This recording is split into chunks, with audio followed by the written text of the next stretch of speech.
us in the Quran, the best of this nation were those companions who were with the Prophet Muhammad sallallahu alaihi wasallam. They are pleased with Allah, and he is pleased with them. They will be of those 75,000 that will not be held accountable on the day of judgment. And as Allah himself says, no one understands this religion better than they do. And that's why I tell you guys, there are no gray areas. When it comes to the lawful and the unlawful in Islam, there are no gray areas, because Allah tells us that he perfected this deen. He did not leave anything out, nor did he forget anything. And as our Prophet Muhammad sallallahu alaihi wasallam told us, you know, the religion, the lawful and the unlawful are clear. And your Lord never forgets. The things that Allah does not mention are lawful. The things that the Prophet didn't mention are lawful. Y'all understand that? If Allah doesn't mention it in the Quran, if the Prophet Muhammad doesn't mention it in an authentic hadith, it's lawful. That means it's good and clean. As the Prophet said, we have to submit and accept the concessions of Allah and keep our personal feelings out. The religion it's clear. Those are clear verses. Okay? So we have to learn to accept what Allah says, and we have to learn to accept what he doesn't mention too. And of course, everything's not going to be listed, but believe you me, it falls in a category. Give me something. Ask me any question, and I'll tell you the answer and what category it falls in. For example, where does Allah mention cocaine? Allah doesn't mention cocaine. Oh, do y'all think he didn't? Yes, he did. Allah didn't mention marijuana. Yes, he did. Allah didn't mention heroin. Yes, he did. Allah didn't mention crank. Yes, he did. Allah didn't mention meth. Yes, he did. Where's my dalil? The hadith of the Prophet. You got to learn those hadiths. The hadiths are the explanation of the Quran. The Prophet Muhammad sallallahu alaihi wasallam said anything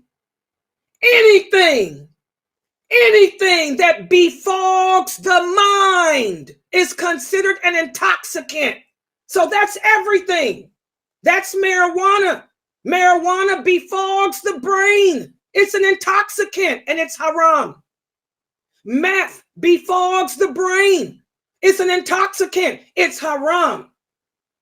So again, I want all of you Muslims to understand there are no gray areas. None. Kaput. None. When it comes to the lawful and unlawful. The hadith where the Prophet said, mention gray areas, he said the gray areas apply to you. He said there are some things that you don't know.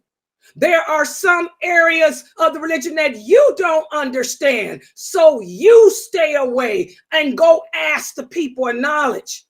But don't you dare say that Allah forgot something, because he didn't forget nothing. Y'all get it? A sister said the Prophet didn't mention eyelashes. Yes, he did. Yes, he did. He said anyone who attaches hair, lengthens the hair, that includes fake eyelashes. Hello. What are fake eyelashes doing? They're lengthening. You're attaching to the hairs of my eyes, and you're lengthening them. Throw anything at Laila. See, I know the Sunnah. I know them hadiths. So I don't want to hear none of you as students of mine saying that there's something gray. There are not any gray areas when it comes to the lawful and the unlawful. And this is what Sheikh Morsi wants you guys to understand too.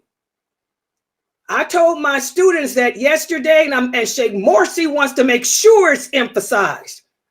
When it comes to the lawful and unlawful, the religion is clear, nothing gray. Y'all understand? But like he said, you have to ask the people of knowledge. Ask us. If it's something I don't know, I'm going to call him. If it's something he don't know, he's going to call somebody over him. We'll find out. But ain't nothing gray when it comes to lawful and unlawful. Everybody understand that? Fingernail polish. It's not a gray area. Allah didn't mention it. There is no nas. There's no nas on it. There's no nas. So what does that mean? Students, since there's nothing in the Quran that mentions anything about you using fingernail polish, and since there's no hadith on planet Earth that mentions it, what does that mean, sisters? What does it mean? Lawful. Say it again. That is lawful. It's lawful. There are no gray areas. The prophet said the things not mentioned are lawful. You better accept it, brothers. You brothers have to learn to accept the deen in its totality, especially in regards to women, because a lot of you brothers have hang-ups about women. But you're going to come upon a woman like me who ain't got no hang-up. And I'm going to break you. I'm going to break you. So y'all brothers, be careful. A lot of Arab women like me. You can't break us. We know our deen. But we can break you because we know yours too. Get them beards together. Stop trimming. What's up with this? Let's talk about it. You brothers, what's up with this trimming the beard crap? What's up? You brothers better stop trimming that beard. The prophet said, trim the mustache. Leave the beard alone. You want to talk about women? You brothers have strayed far from the path. Let's talk about you brothers is trying to be like women with them tight pants. Hello? You think it's lawful for you men be walking around them tight jeans, showing your front parts? Y'all better get it together, because you're going to find a woman like Layla who will break you. You understand? Learn the deen, sisters.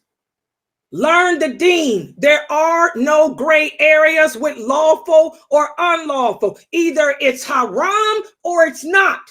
Period. And the prophet said nobody can make things haram that Allah didn't make. Only Allah has the authority, not a scholar. Sheikh Kamdam cannot make anything haram. He doesn't have that authority. The only one who has the authority to make anything unlawful is Allah. And if he didn't make it unlawful, shut up. The Prophet Muhammad taught the companions, shut up and submit. And they did. They did. They kept their opinions out. Everybody understand that? A lot of the Muslim women back in the day, they couldn't know when Allah sent down the rights of the right hand possessions, the captives of war. A lot of the Muslim women couldn't understand. Well, even though she's not your wife, So why do you have to provide for her? They couldn't understand that, because before Islam, a man didn't care about his slave. He prostituted her. She had no rights. But when Allah sent down the rights, commanding the brothers that they could have 4 wives and all the right hand possessions they want, but you have to feed them and care for them, and their children are yours, the women went crazy. I'm your wife. She's not. What do you mean you have to take care of her? I'm your wife. She's not. She's got children. What do you mean her children are your children too? The women had a hard time with that. So the prophet said, accept what Allah says. Whether you understand it or not, just shut up. He told the women, shut up. Shut up with all the bickering y'all doing. Shut up and submit. And they submitted. Didn't make sense to them that a slave woman was cared for just like she was. It didn't make sense that the son of a slave had the same rights as my son. But those women shut up and they submitted. And that's what I'm telling you brothers to do. You men, shut up and submit. Don't ever make the Muslims think that Allah forgot something. There are absolutely no gray areas when it comes to lawful and unlawful. You're saying that Allah did not perfect this deen. You're saying that Allah forgot something. No, he didn't. It's just that you don't understand. So shut up. Okay? Is that clear? So these sisters, you guys doing all that arguing in this group right here, did y'all hear me? Y'all shut it up. You got it? And don't ever accuse Allah of being forgetful. All right. So